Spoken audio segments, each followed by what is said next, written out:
प्रवचन 44 का शेष अर्थात कल का शेष भाग। माँ बाप से रिश्ता जो है वो शरीर से बाहर आने के बाद ही शुरू होगा ना।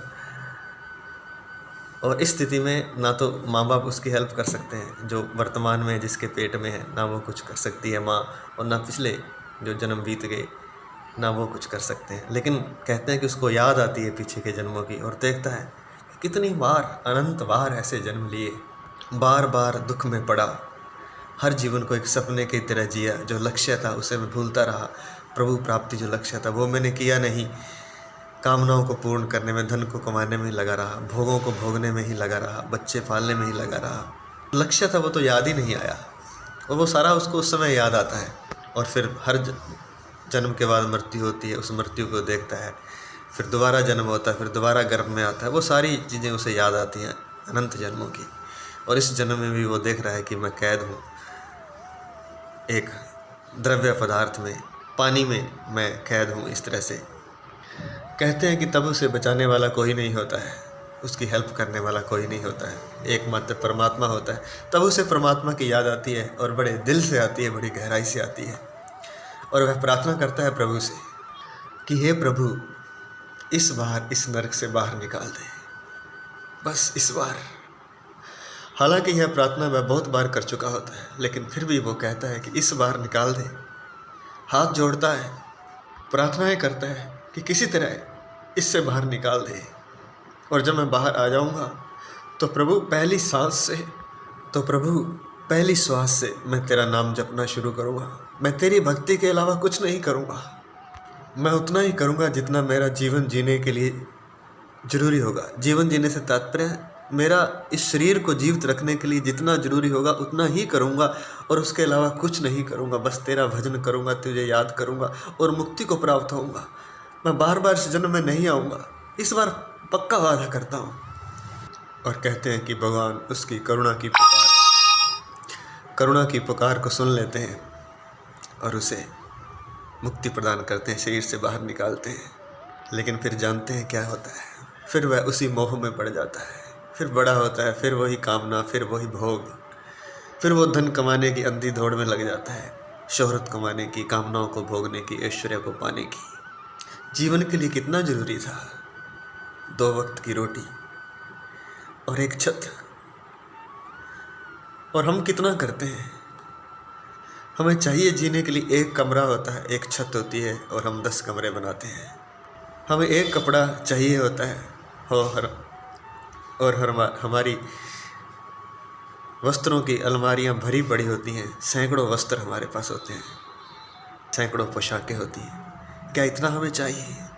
नहीं, हमारी ज़रूरतें बहुत थोड़ी सी हैं। जितना हमारे पास है उससे 1% हमारी ज़रूरत है, बाकी 99% हमने अतिशय इकट्ठा कर रखा है।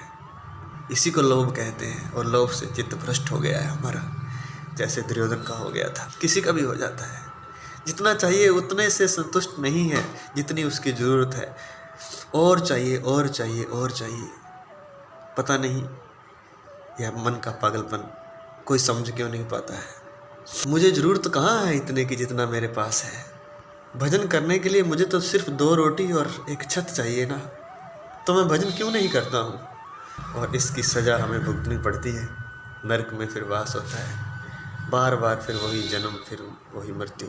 पुनरपि मरणं पुनरपि जननं पुनरपि जननी जठरे शयनम, इह संसारे बहु दुस्तारे, कृपया पारे पाही मुरारे। बार बार जन्म, बार बार मृत्यु, और बार बार जननी, माता के जठरे शयनम, माता के पेट में बार बार कैदी किसी जीवन बिताना, 9 महीने तक कैदी का जीवन बिताना। इह संसारे बहु दुस्तारे, बहुत दुख पाया इस संसार में, बार बार पाया, बहुत दुस्तारे।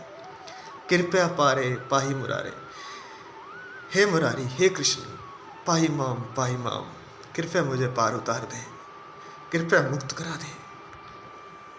यह श्लोक आदि शंकराचार्य जी का है, 1000 साल पहले हुए, जिससे शंकराचार्य की परंपरा हमारे देश में चली। बहुत बड़े विद्वान थे, बहुत बड़े साधक थे, समाधिस्थ थे, बचपन से ही सन्यासी हो गए थे। ये प्रार्थना हम सभी करते हैं, आपने की होगी, भूल गए, बस यही तो बात है। हम भूल जाते हैं, लेकिन उसे याद है, उसे याद है, उस कृष्ण मुरारी को याद है कि आपने ये प्रार्थना की थी मुझसे, वादा किया था मुझसे, आप वादा भूल गए हो। वादा खिलाफी की है हमने, एक पाप किया है वादा तोड़कर, और उसकी सज़ा हम भुगतते हैं, फिर भी हम सुधरते नहीं, इतने जड़ बुद्धि हैं हम। यह प्रार्थना सभी ने गर्भ में की है, किसी को याद हो ना याद हो। कहते हैं कि जब किसी गुरु से मिलन होता है तब वह यह प्रार्थना उसे याद करवाता है, और जिनको याद रहती है वो बचपन से सन्यासी हो जाते हैं। उन्हें याद होता है कि मैं क्या वादा करके आया था।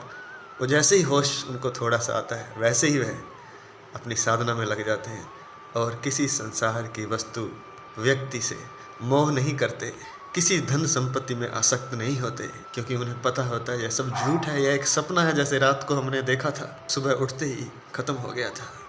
यह मनुष्य जीवन क्षण भर का सपना है। कबीर जी कहते हैं, पानी केरा बुदबुदा असमानुस की जात, देखत ही छिप जाएगा जो तारा प्रभात।